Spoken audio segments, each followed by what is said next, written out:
E agora a gente vai acionar o professor da Temple University, que é especialista em política americana, brasileiro Lucas de Souza Martins, que mora na Filadélfia, principal cidade do estado da Pensilvânia. Pensilvânia, que é o estado visto como o mais importante nessa que promete ser a mais acirrada eleição presidencial da história dos Estados Unidos. Por quê? Porque são 7 swing states, os estados pêndulos, que podem votar tanto para os republicanos, mas também para os democratas.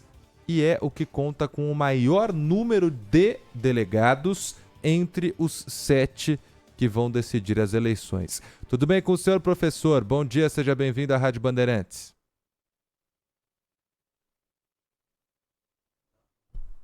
E também com toda a audiência da Rádio Bandeirantes, nesse dia que é tão crucial na vida e na história dos Estados Unidos. Bom dia para o senhor. Professor, qual é a expectativa hoje? Ninguém está arriscando palpite, mas o que o senhor sente aí? O senhor está nos Estados Unidos, não é isso? Perfeito, Sabino. Estou aqui na Filadélfia, na Pensilvânia, o estado crucial nessa campanha eleitoral. É difícil você fazer qualquer previsão, principalmente quando nós falamos em Pensilvânia, falamos aqui na região da Filadélfia, porque quando nós olhamos principalmente para as pesquisas eleitorais nos estados pêndulo, até você consegue observar certos candidatos na frente um do outro, numericamente falando, mas ainda em empate técnico. A situação ainda é mais difícil quando nós falamos na Pensilvânia. Existe, por exemplo, uma expectativa, uma previsibilidade, digamos assim, que a Kamala Harris possa vencer em 2 estados do cinturão da ferrugem, estamos falando aí do Michigan, do Wisconsin, e que o Donald Trump possa vencer nos estados sulistas, que são tradicionalmente mais alinhados mesmo ao Partido Republicano. Estamos falando aí da Carolina do Norte, da Geórgia. E aí, o que faltaria na conta dos dois para vencer a presidência dos Estados Unidos? Exatamente a Pensilvânia. Se estes 2 candidatos vencerem nos estados em que se espera que eles possam vencer, eles precisarão dos votos fundamentais da Pensilvânia para se consagrarem o nome escolhido pela população americana como presidente dos Estados Unidos. É por isso que, mais uma vez, em mais uma ocasião na história americana, a Pensilvânia emerge como o principal estado pêndulo para essa campanha. E são 7, né, os estados americanos que pode tanto dar Kamala ou também Trump. Nesses 7, existem algumas pesquisas específicas, né? Por que pesquisa geral dos Estados Unidos inteiro? Se acompanhou por muito tempo, mas agora nem se fala mais tanto, né? Porque todas apontam ou um empate literal, 50-50, ou um empate técnico entre os 2 candidatos. Nesses estados específicos, principalmente na Pensilvânia, de onde o senhor fala, existe alguma pesquisa local que mostra a tendência para um dos lados? A tendência que existe hoje aqui na Pensilvânia, que vai ser esse estado fundamental neste pleito eleitoral, é que você tem uma diferença entre 2 polos que são bastante interessantes. Um deles é a Filadélfia, que é o maior estado da Pensilvânia, e também a região de Pittsburgh. Estamos falando aí de 2 regiões urbanas da Pensilvânia, e aí a brincadeira que se faz nas análises é que entre Filadélfia e Pittsburgh existe um verdadeiro Alabama.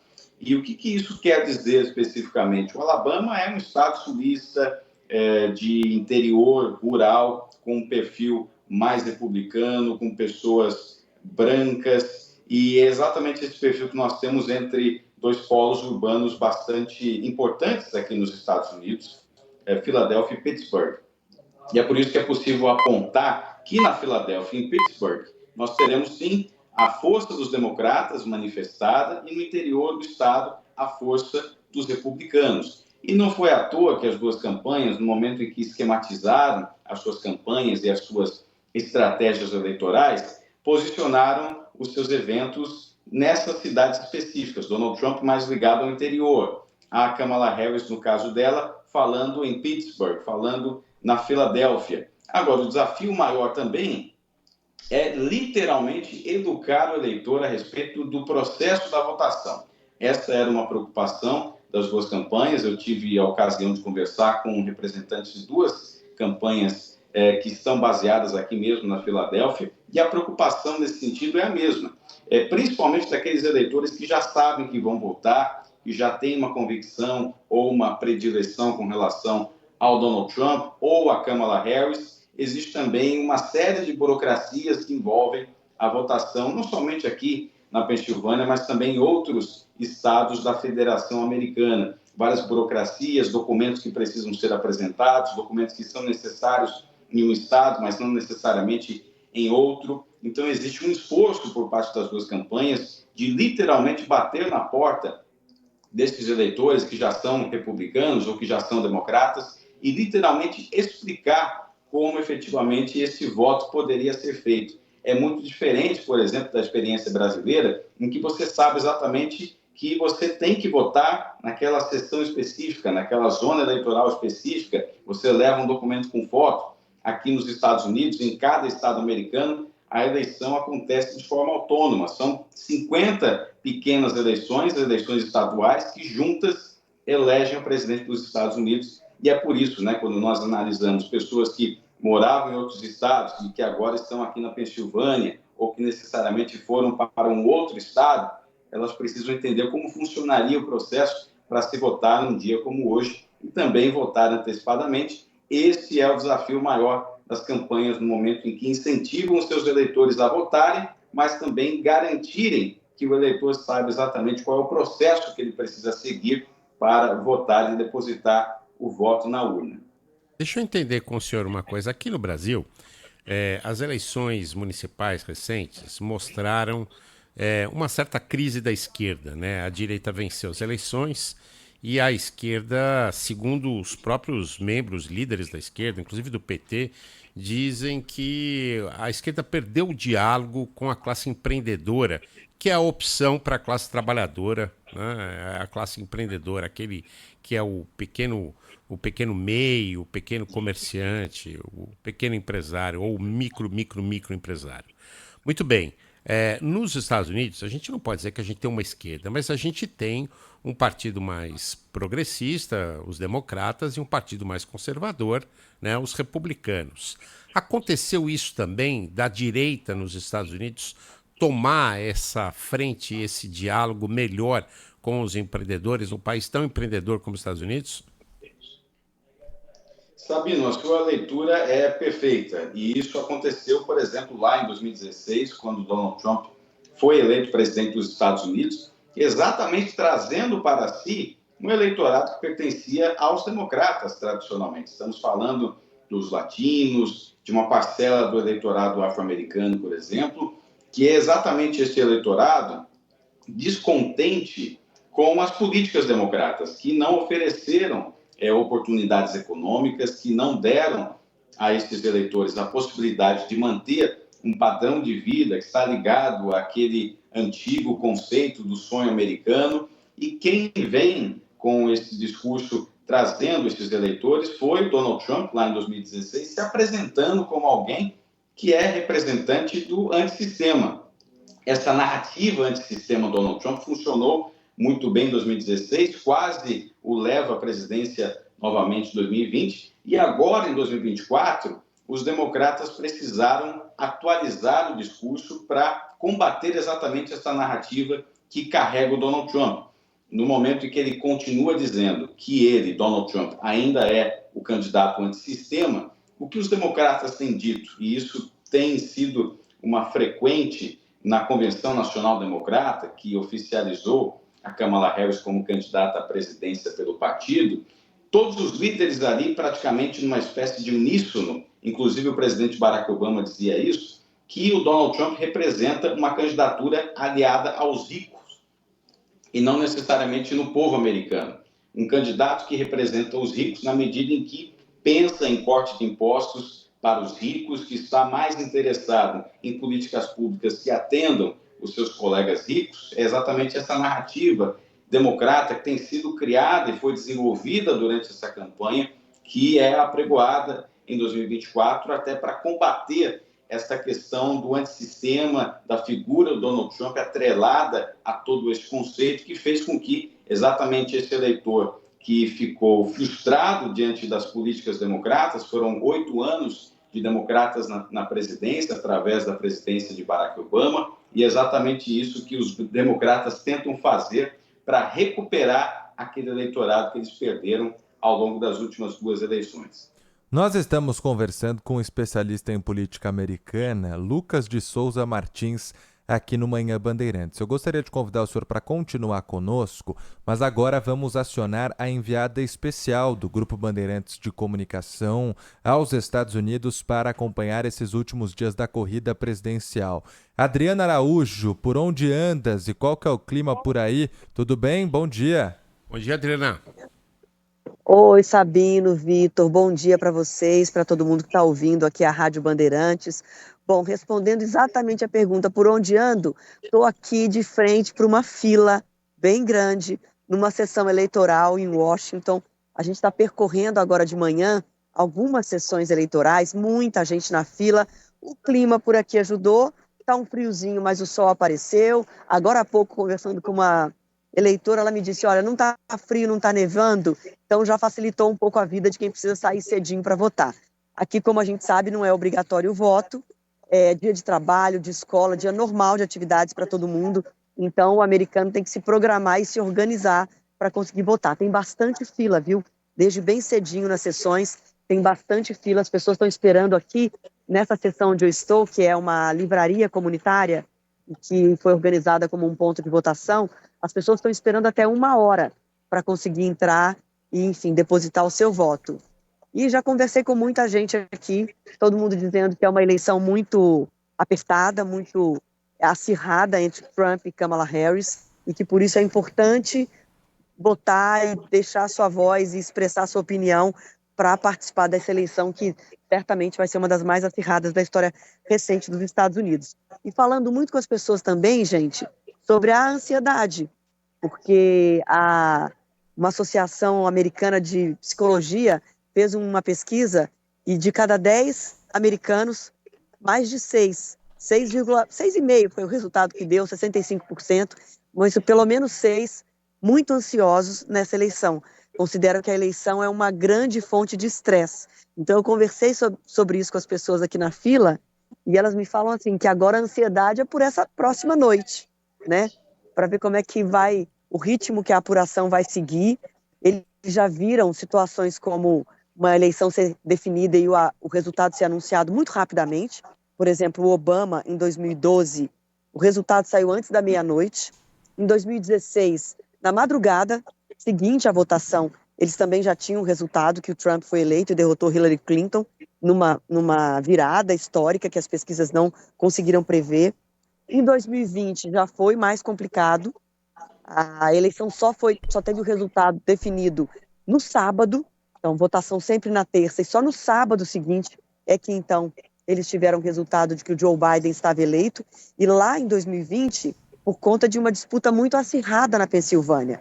E a gente vai ver provavelmente isso de novo agora, porque a disputa está grande na Pensilvânia, que é um estado, enfim, chave, decisivo. Se tiver uma diferença de meio ponto percentual entre Kamala Harris e Donald Trump, aí já inicia uma recontagem na Pensilvânia, e outros estados podem ter recontagem de acordo com a margem de diferença entre os candidatos. Como cada estado aqui tem suas regras próprias, tem autonomia para definir, então isso muda de estado para estado. Mas enfim, se tiver uma diferença muito pequena, aí tem recontagem, e aí isso pode fazer o resultado demorar a sair. Ou não. Ou a gente pode ter surpresa essa noite e a apuração se desenvolver rapidamente, um candidato, enfim, ganhar uma certa distância na reta final, e aí seria mais rápido. Adriana, hoje como é que está a movimentação nas ruas? A gente sabe, como você disse, que é um dia normal, mas você vê gente se movimentando com camiseta, boné de Donald Trump, de Kamala Harris, de um lado, do outro, ou não? Não. A gente vê mais na frente das sessões as pessoas carregando cartazes e camisetas de candidatos ao Senado e à Câmara.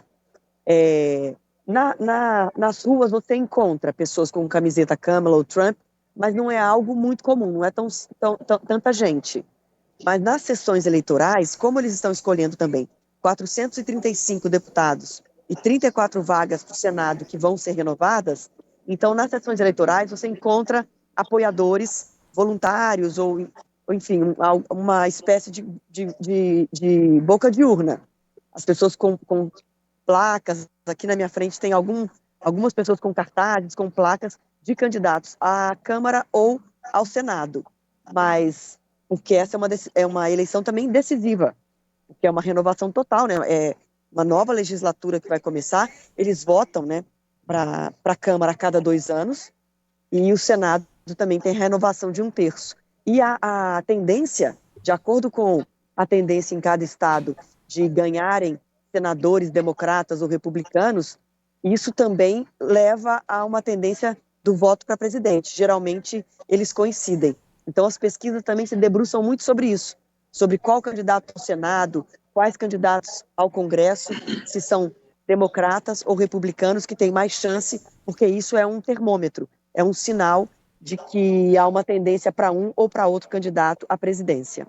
Adriana, ontem você falava aqui no Manhã Bandeirantes sobre a sua passagem pela Pensilvânia e trouxe aqui o perfil de que as grandes cidades votam mais no Partido Democrata, na candidata Kamala Harris, e as regiões mais rurais, o interior, têm uma prioridade pelo candidato republicano, o Donald Trump. Agora você está em Washington, a capital dos Estados Unidos, urbana.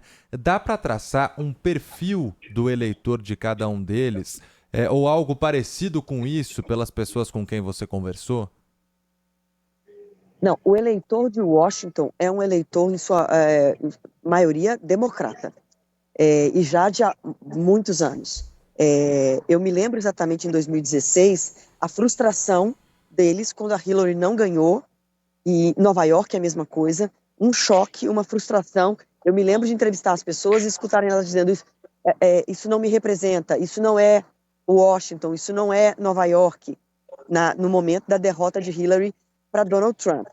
Agora há pouco, aqui na fila, conversando com as pessoas, obviamente, como jornalista tentando ouvir eleitores dos dois lados, todo mundo que saía eu ia perguntando, conversando, e é muito mais fácil você conversar com quem vota a Kamala aqui em Washington. Aí agora há pouco eu consegui conversar com o senhor, saiu aqui da sessão, vota Trump, mas difícil encontrar. Muitas vezes as pessoas, na primeira resposta, já te dizem que votam Kamala. E aí ele me disse que ele votava Trump, que acha que o país está na direção errada em relação à economia, em relação às regras da imigração, que ele concorda muito mais com a proposta e o pensamento republicano. Então, votou Trump. Mas é uma missão para repórteres aqui em Washington falarem com eleitores Trump, porque realmente tem muito mais gente que pretende ou que manifesta que vai votar a Kamala. Adriana, a gente sabe que a imprensa americana ela tem uma posição muito clara. Ou ela é republicana, ou ela é democrata, eles assumem isso de um jeito até pra gente surpreendente aqui no Brasil. Editorial, muitas vezes. Editorial, né? É muito claro isso. Agora, óbvio, eu não vou pedir para você esticar, senão a gente conversaria o dia inteiro, mas o que mostram a imprensa republicana e a imprensa democrata sobre os riscos de eleição de um ou de outro candidato? Na verdade, todas as pesquisas estão emboladas, né? Eles estão ali empatados na margem de erro. Então, embora tenha essa declaração aberta das TVs, dos órgãos de imprensa, de que eles manifestam de que lado eles acham que está, enfim, de que eles manifestam o lado que eles estão e o lado que eles consideram que é o mais correto, eles, na divulgação dos dados sobre quem vai ganhar, qual a maior probabilidade, é muito igual. Você vai mudando de canal, eles vão dando as pesquisas e, de fato, todo mundo dizendo que é impossível fazer uma previsão. Agora, aí, no conteúdo, na divulgação dos pontos discutidos nessa eleição, aí sim, a mídia que é republicana, que apoia Trump, ela vai batendo naqueles pontos que ele considera são graves, que é a questão econômica, que é a questão do aborto, a questão da imigração e o contrário. E outro lado que considera que a Kamala Harris, o Partido Democrata, é que representam a direção correta para o país, e aí eles tendem a tocar mais em assuntos como preservação da democracia, a garantia de que as instituições, as regras e o Estado democrático vai ser preservado. Eles já falam, já tem não só na mídia, mas também eleitores se preocupando com o resultado vai ser respeitado. 2020, eles estiveram aqui em janeiro de 21, após a derrota do Trump e a invasão do Capitólio. Então, Washington tem essa lembrança muito, muito forte de presenciar o Capitólio sendo invadido, aquelas cenas terríveis de violência e um resultado não sendo respeitado por uma parte da população. Então, eu já ouço isso, tanto de eleitores quanto na própria mídia, a preocupação, sobretudo na mídia democrata, de haverá um respeito ao resultado. E se eu ganho, a eleição foi correta. Se eu perco, a eleição foi fraudada. Então, eu já começo a escutar entre eleitores do Trump. Eu escutei, por exemplo, um deles dizendo assim, se tudo for feito dentro da lei, se não tiver fraude, o Trump ganha facilmente.